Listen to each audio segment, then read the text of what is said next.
En el Pacífico Norte existe un mamífero que vive sin la gruesa capa de grasa de focas y ballenas. Para mantenerse caliente debe cuidar cada centímetro de su pelaje y comer casi sin descanso. Sin embargo, la mayor consecuencia de su apetito no ocurre en su propio cuerpo, sino varios metros más abajo. Esta cría todavía no puede acompañar a su madre bajo el agua.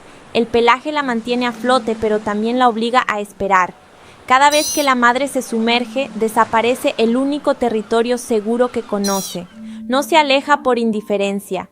En las aguas frías del Pacífico Norte, pasar demasiado tiempo sin comer tiene consecuencias. Su cuerpo pierde calor con rapidez y producirlo de nuevo exige mucha energía. La madre vive entre dos urgencias. En la superficie hay una cría que depende de ella. En el fondo está el alimento que permite mantenerlas vivas a las dos. Pero cada inmersión también forma parte de una relación mucho mayor. Antes de que la cría aprenda a bucear, el hambre de su madre revelará un mecanismo capaz de cambiar un bosque entero.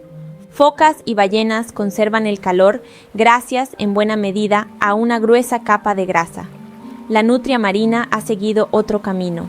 Su principal defensa es una cubierta excepcionalmente densa, capaz de concentrar cerca de 150.000 pelos en un solo centímetro cuadrado. Entre ellos queda atrapado aire que limita el contacto del agua con la piel, pero el sistema exige mantenimiento. Si la cubierta se ensucia o se contamina con petróleo, pierde eficacia.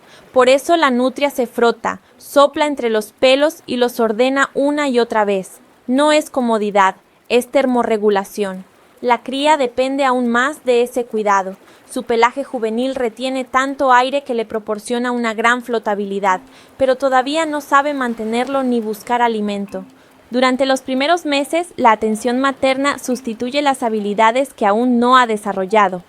Ese abrigo explica cómo vive en el océano. También explica por qué no puede dejar de comer durante demasiado tiempo.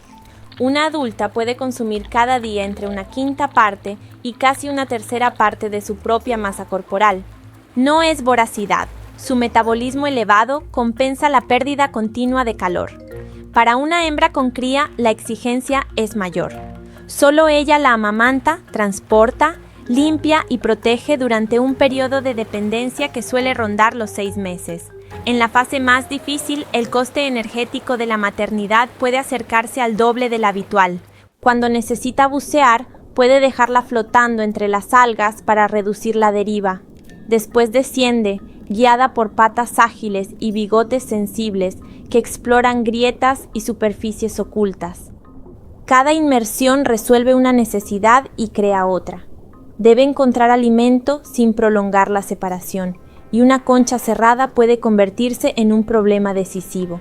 La presa está protegida por una superficie dura. Morderla no siempre basta.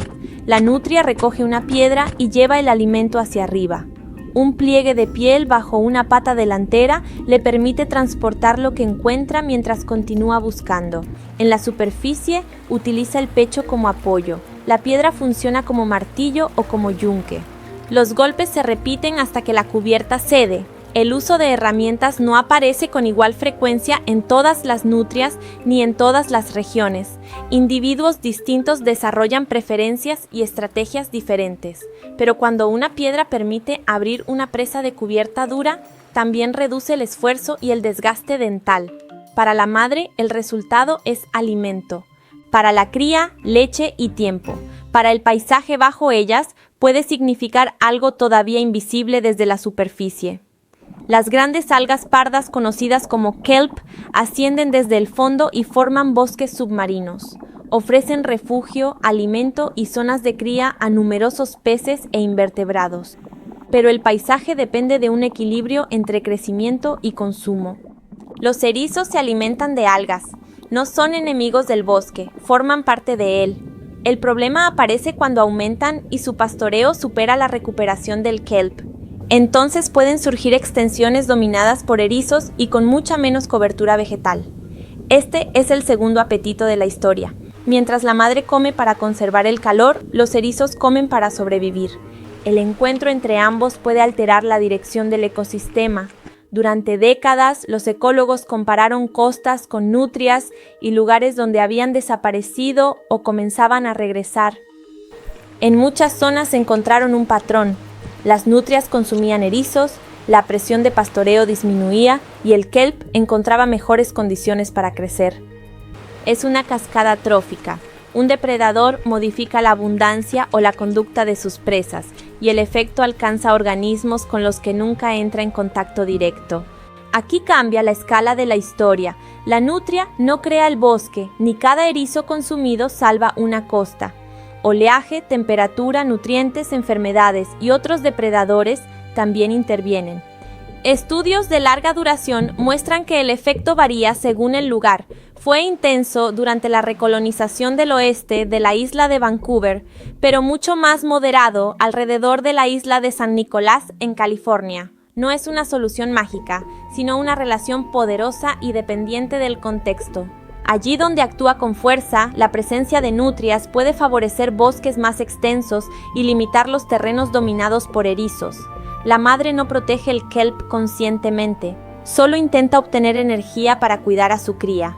Sin embargo, esa necesidad participa en una de las transformaciones ecológicas mejor documentadas del océano costero. La cubierta que permite vivir en aguas frías también despertó una demanda comercial devastadora. Desde el siglo XVIII, cazadores recorrieron el Pacífico Norte en busca de sus pieles. Una población tras otra desapareció. Cuando un acuerdo internacional restringió la caza comercial en 1911, solo quedaban pequeños núcleos aislados. En California, la población actual desciende de unas pocas decenas de supervivientes que permanecieron frente a la abrupta costa de Big Sur. La protección permitió recuperaciones importantes, pero no un regreso uniforme. La nutria marina del sur continúa catalogada como amenazada por la legislación federal estadounidense. En otros lugares, algunas poblaciones se recuperaron y otras siguen reducidas. Perderlas no habría significado únicamente perder una especie. En muchos lugares, también habría debilitado una interacción capaz de reorganizar comunidades enteras. Una relación ecológica puede tardar siglos en formarse y solo unas décadas en romperse. La cría todavía ignora la red de relaciones que existe bajo su cuerpo. Su mundo es la madre. De ella recibe alimento y protección. Junto a ella aprende a limpiar el pelaje, moverse en el agua y reconocer lo que algún día podrá comer. Con los meses, sus inmersiones se vuelven más competentes. Alimentarse no consiste en dominar una sola técnica. Algunas nutrias se especializan en erizos, otras consumen más cangrejos, almejas o caracoles. Cada individuo se adapta a las oportunidades locales. La madre no puede darle una reserva de calor para toda la vida, solo puede prepararla para conseguir la energía que necesitará cada día. Cuando se independice, su supervivencia dependerá de repetir el ciclo que hoy observa, y cada repetición volverá a conectarla con el bosque.